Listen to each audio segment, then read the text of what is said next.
Welcome to Tokyo, a city that blends tradition and skylines like no other.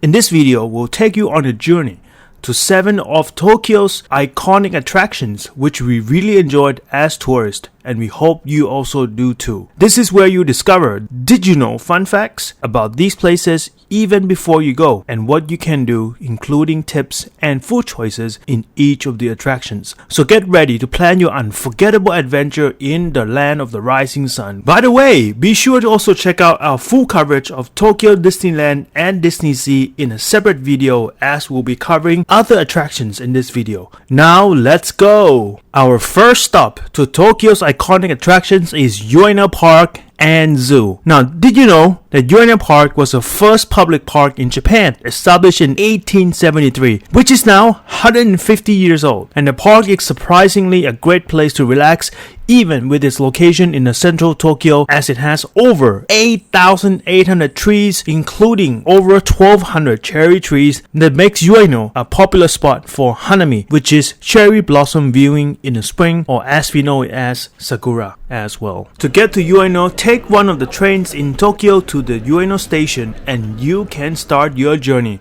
Now once you're there, here are the top 3 things you can do. Number 1, visit the Ueno Zoo, home to over 900 animals including sea lions, bears, polar bears, elephants, giraffes, and many more. Now a tip here is to get a map of the zoo at the entrance and plan to spend at least half a day here, because you'll be covering both the West Garden and the East Garden to see all the animals here. Number 2 is explore the Tokyo National Museum, which houses a vast collection of Japanese art and artifacts and is as old as the Ueno Park itself, at over 150 years old, with its opening dating back to 1871. Now the last thing, number 3, for you to do at Ueno Park is rent a boat and paddle around Chinobazu Pond, a tranquil lake located in the heart of the park. And this is especially great during Hanami or Sakura as well. Now that you're hungry after all those activities, you might be thinking about the lunch and dinner options. Now, if you're actually around the Ueno Zoo area, you can enjoy a nice lunch at Everyone's Cafe like we did. We really enjoyed the food there, as you can see here, as well as the atmosphere with its location within the Ueno Park itself. Another option is to grab a quick and affordable meal at one of the many food stalls located in Ameyogo Market, a bustling street market near the Ueno station as well. Having had a great day at Ueno Park and Zoo, let's go to our second and third stops for the iconic Tokyo attractions, which take us to the Tokyo Skytree and Sensoji Temple, as they're very close to each other and both are tourist attractions worth visiting at least once. Now, did you know this about Tokyo Skytree? It is the tallest structure in Japan, standing at 634 meters high, or a little over 2,000 feet high for our American friends, and also the 3rd tallest tower in the world, only after the Merdeka Tower in Malaysia and the Burj Khalifa in Dubai. Now, the Tokyo Skytree is also home to a shopping mall called Tokyo Solamachi, as well as an aquarium and planetarium. So you can literally spend the whole day here if you wanted to. Now, Sensoji Temple, on the other hand, did you know that this is the oldest temple in Tokyo and is the most visited temple with over 30 million visitors per year? Now, in terms of planning your trip to get to both of these attractions, we would recommend to start your morning early before 9 a.m. at the Sensoji Temple, so you can avoid the crowds and you can get there by alighting at the Asakusa train station, and this will give you the opportunity to be immersed in this significant historical temple in Tokyo, and an opportunity to also take photos peacefully without the crowds as well. After visiting the Sensoji Temple, you can head over to the Tokyo Skytree in the nearby Sumida City via the Asakusa train station, and you can alight at the Tokyo Skytree station and start your journey there. Now, when it comes to the top 3 things to do, let's first start with Sensoji Temple. It has 4 main sites to look for. Firstly, as you walk from the Asakusa station, you'll be greeted with the ancient gate of Kanimarimon, the Thunder Gate, And as you walk towards the main temple, you pass the famous shopping street known as Nakamisedori, literally means inside street, which has been operating for hundreds of years. And then you eventually see the pagoda and the Hosomon gate, which is Sensoji's actual main gate to the main shrine as the third site. This is followed by the actual shrine itself called the Hondo, which actually houses the cannon from 1300 years ago. As you finish from Sensoji Temple and head over to Tokyo Skytree, one thing that we would recommend for you to do at Tokyo Skytree is to ascend up to the Tokyo Skytree for breathtaking views of the city on the 2 observation decks. Take in a deep breath, see that beautiful view of the Tokyo skyline, and perhaps you can catch a glimpse of Mount Fuji on a clear day as well. Now, a tip here is to book your tickets to both observation decks online and pick a specific timing so you can avoid the long queues on the day. There are long queues all the time from my experience. And then lastly, browse the shops in the Tokyo Skytree shopping mall and enjoy delectable lunches available there. A tip here is to be sure to get there early to avoid the lunch crowds, as it gets quite crowded over there as well. Speaking of food, if you ask Sensoji Temple, you can expect a traditional Japanese meal by trying one of many restaurants located near Sensoji Temple, as you can see here. Now, for a more modern meal, try one of the many restaurants located in the Tokyo Skytree shopping mall, which offers a variety of Japanese and international cuisines there as well. After the breathtaking views of the skylines and the temple, our fourth stop at the Tokyo's iconic attractions is at the Shinjuku-gyon National Garden, and the bonus here is the Takashimaya shopping mall as well. Now, did you know that while today the Shinjuku-gyon National Garden is a beautiful oasis in the heart of Tokyo for public enjoyment, it used to be a private garden built for feudal Lord Naito and subsequently an imperial garden by the Meiji government as well, but it was destroyed during the World War II and was eventually restored and converted to a public park that we see today. So put on your royal robes and enjoy a royal visit to the garden here like the locals. Now, on the other hand, did you know that Takashimaya has its 190-year history starting back in 1831? As a small kimono shop in Kyoto, it went through both world wars and even adopting an elephant from Thailand at one point in 1950s after the Pacific War ended. And today it houses international brands, Japanese sweets, and many upscale restaurants. So the next time you go there, you can see it in a different light. Now, a tip here for tourists is to get one of the Takashimaya shoppers card to get 5% discount on your purchases of 3,000 yen or more.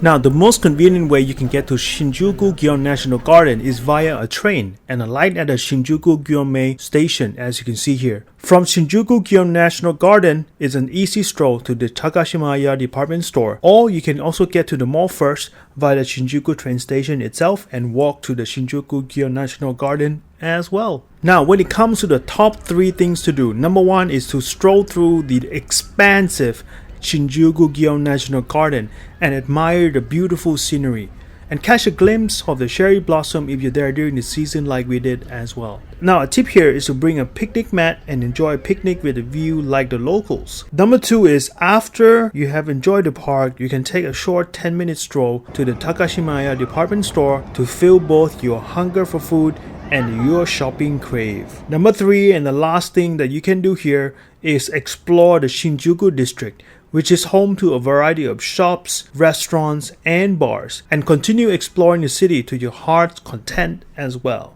Now, when it comes to food, for a nice and simple lunch, you can get some nice food from Suburano, which is a restaurant within the Shinjuku-gyon National Garden itself, as you can see here. For a more upscale meal, try one of the many restaurants located in the Takashimaya department store. Or alternatively, you can also try a ramen shop or any other restaurants in the nearby Shinjuku district as well. After enjoying a bit of garden and shopping at Shinjuku, our 5th stop of Tokyo's iconic attractions brings us to a different feel of Tokyo at Odaiba. Now, did you know that Odaiba is a man-made island in Tokyo Bay that was built way back in the 1850s to protect the city from the attacks from the seas? Hence, the name Odaiba alludes to the original name Daiba, which means forts, acting like the little sentinels guarding the city's coastline. Fast forward to the late 1990s, Odaiba began to blossom with new hotels and attractions sprouting up, and now it is home to a number of popular attractions, including the replicas of the Statue of Liberty, the Tokyo Joypolis Indoor Amusement Park, and the Gundam statue as well. Now, families with kids, you also love the Legoland Discovery Center, Kid Play World, and the Kids Odaiba Indoor Playgrounds as well. Now, the most convenient public transport option to get to Odaiba is by train and stop at the Odaiba Kainkoen station on the Yurikamo Main Line. Now, once you're in Odaiba, here are the top 3 things you can do. Number 1 is enjoy a nice stroll outside nearby the Odaiba Marine Park, walking towards the Odaiba Park and be immersed in the historical remains of the forts, and enjoy the views of the harbor during the day and the Rainbow Bridge at night as well. Number 2 is take in the sights and perhaps some photos of the beautiful landmarks like the Fuji television building, the replicas of the Liberty statue, and the giant Gundam statue as well. And number 3, in between you can also enjoy all of the attractions like the museums, amusement parks, and indoor playgrounds for your little ones as well. After enjoying all these activities in Odaiba, you might be hungry, right? Well, Odaiba has a huge variety of Western, Asian, and Japanese foods that is sure to please your taste buds. You can enjoy a meal at some restaurants with a Tokyo Bay view at either of the 2 malls in Aqua City Odaiba or Dex Tokyo Beach, which are next to each other. Or you can have a more affordable meal at the Diver City Tokyo Plaza food court right after you enjoy the sights of the huge Gundam statue as well. After enjoying the beautiful harbor, landmarks, and activities in Odaiba, our 6 and 7 stops is at Meiji Shrine and Harajuku. Now, did you know that the Meiji Shrine is a Shinto shrine dedicated to the Emperor Meiji and Empress Shogun? And the shrine is located in Harajuku, surrounded by the beautiful forest that spans over 70 hectares or 170 acres with around 100,000 trees. So you definitely forget the hustle bustle of the Tokyo city as you walk through the shrine and the adjacent Yoyogi Park. Now, the Meiji Shrine itself is also a popular spot for weddings and other ceremonies, and we had the absolute privilege to be able to see a wedding happening there on our visit as well. Now, Harajuku, on the other hand, was interesting that it was a small post town that was completely transformed after the World War II in the 1940s, as youths then began to live with Western influences and eventually found its own place to become the center for youth street fashion, subcultures, and even the kawaii culture that we all know today. Now, to get to Meiji Shrine, you can simply take public transport to the Harajuku station and come up through the west entrance. You'll be greeted by the famous big gates. As you walk through the Meiji Shrine, you'll eventually be able to walk through the Yoyogi Park as well. Alternatively, you can also enter Meiji Shrine through the Yoyogi Park after exiting from the Sangubashi train station, where you get to see a cute pony park before entering the Meiji Shrine as well. Now, once you're there, here are the 3 things you can do. Number 1 is enjoy nature and history. As you stroll through Yoyogi Park, visit the Meiji Shrine and the Meiji Jingu Museum, which houses a collection of artifacts related to the Emperor, Meiji, and Empress Shogun. Covering the grounds of Meiji Shrine, the museum, and the park alone will easily take you at least half a day already.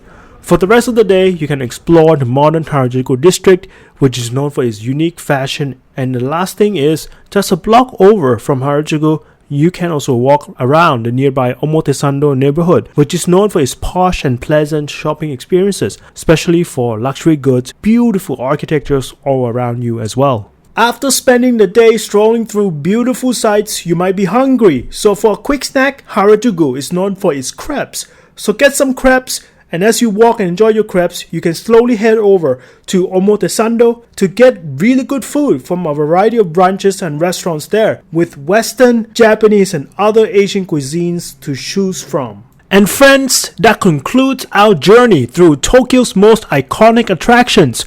We hope the fun facts, the top 3 to-do tips, and food choices help you plan your unforgettable adventure in Tokyo and see how Tokyo's rich history has blended its traditions with its skylines like no other. And thanks for watching. Don't forget to like and subscribe to our channel and leave the comments down below about which of the top attractions in Tokyo you'd like to go next.